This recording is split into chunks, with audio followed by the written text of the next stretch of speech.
আসসালামু আলাইকুম রহমতুল্লাহ বারাকাতুহু। সুপ্রিয় দাখিল 2025 পরীক্ষার্থী বন্ধুরা, তোমরা কেমন আছো? আশা করছি আল্লাহর মতো তোমরা ভালো আছো। তো ইংরেজি ফার্স্ট পেপারে তোমরা যারা দুর্বল রয়েছো, বিশেষ করে তোমরা যারা পাশ করতে চাও অথবা তোমরা যারা 40 থেকে 60 নাম্বার বা তারও অধিক, 60+ নাম্বারের মধ্যে থাকতে চাও, তোমরা সহজেই 40 থেকে 60 নাম্বার তুলতে পারবে। সেই কৌশল, সেই ফর্মুলা, সেই যে উপায়গুলো আজকের ভিডিওতে আমরা বলে দিব। তো প্লিজ তোমরা যারা যে 80+ নাম্বার বা A+ নাম্বার আশা করছো, তোমরা ভিডিওটি না দেখলেও হবে। বিশেষ করে আমাদের যারা দুর্বল ভাই বোন রয়েছে তাদের জন্য আজকের এই ভিডিওটি। তো প্রথমে আমরা যেটি বলবো সেটা হচ্ছে 1 number, choose the answer from the alternative. এখানে তোমাদের মাল্টিপল চয়েস এমসিকিউর মতো নাম্বার, তাও উত্তরটা দেওয়া আছে, ও 4টি উত্তর দেওয়া আছে। তোমরা একটি চুজ করবে, কিভাবে লিখতে হবে আমাদের ভিডিও আছে সেখানে, দেখে নিবে। তো সেটি তোমাদের টেক্সট থেকে থাকবে, অর্থাৎ প্যাসেজ থেকেই থাকবে, তোমরা সেখান থেকেই দেখে দেখে লিখতে পারবে। 2 নম্বর হচ্ছে অ্যান্সার দ্য ফলোয়িং কোশ্চেন। এখানে তোমরা 1 নম্বরের 7 পেয়ে যাচ্ছ। 2 নম্বর হচ্ছে অ্যান্সার দ্য ফলোয়িং কোশ্চেন, অর্থাৎ তোমাদের প্যাসেজ থেকে অনুসরণ করে, প্যাসেজ থেকে তথ্য নিয়ে তোমরা প্রশ্নের উত্তর দিবে। যে প্রশ্নগুলো করবে সেই প্রশ্নের উত্তর অলরেডি তোমরা প্যাসেজের মধ্যে পেয়ে যাবে। তোমাদেরকে চিন্তা করতে হবে না, তোমাদেরকে মুখস্থ করতে হবে না, কিছুই করতে হবে না। এখানে 2 করে 5টি যদি দাও তাহলে এখানে 10 কিন্তু শিওর। এটা তোমাদেরকে একেবারে সহজে তুলতে পারবে। এরপরে fill in the gap with a suitable word. এটা হচ্ছে আনসিন থেকে আসে, আনসিন থেকে সহজ একটা বিষয়। তোমরা আনসিনটি খুব ভালো করে পড়বে এবং যে গ্যাপগুলো থাকবে, নিচে যে গ্যাপগুলো থাকবে টেক্সটের মধ্যে, ওই গ্যাপগুলো নাম্বার থাকবে। নাম্বার দিয়ে কিভাবে লিখতে হবে আমাদের ভিডিও আছে অলরেডি, ভিডিওটি দেখে নিবে, ভিডিও ডেসক্রিপশন তার লিঙ্ক দিয়ে দিব।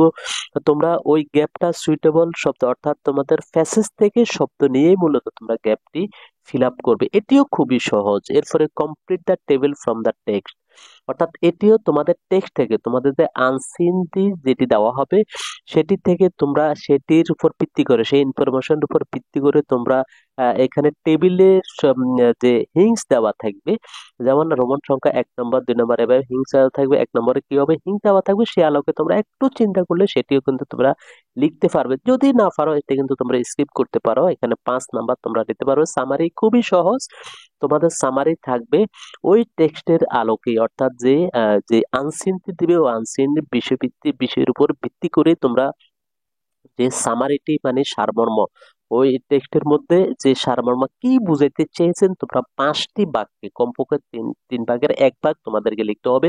তো এই জন্য প্রথমে কিভাবে লিখতে হবে তোমাদের জন্য এই জন্য একটা ফরম্যাট দেওয়া হয়েছে, আমাদের আমাদের ভিডিও রয়েছে, ভিডিও দেখে নেবে। এরপরে প্যারাগ্রাফ তোমরা যদি পড়ো একেবারে সহজ, এটি কিন্তু কমন আসে। তো এখানে সামারিতেও তোমরা কিন্তু যদি এভাবে 5টি বাক্যে সুন্দরভাবে লিখে দিতে পারো মূল কথাগুলো, তাহলে 10 পেয়ে যাবে। প্যারাগ্রাফ এখানেও কিন্তু তোমরা এটি কমন পেয়ে যাবে। তোমরা যদি 4-5টি প্যারাগ্রাফ করো তো এটাও কিন্তু তোমাদের কমন পড়ে যাবে, এখানে 10 নম্বর পেবে।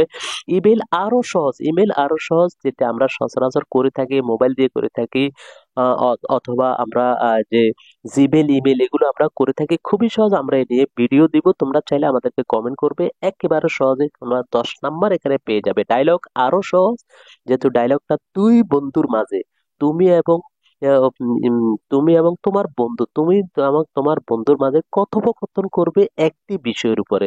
তো কথোপকথনের শুরু এবং শেষ তোমরা যে স্বাভাবিক কথাগুলো বলো এবং দুইজনের মধ্যে যে যে বন্ধুদের মধ্যে যে কথাগুলো হয় সেই কথাগুলো বলবে, এবং ওই যে বিষয় ভিত্তিক থেকে তোমরা আরো 2-3টি যে বাক্য এখানে জুড়ে দিলে একেবারে সহজ। মোট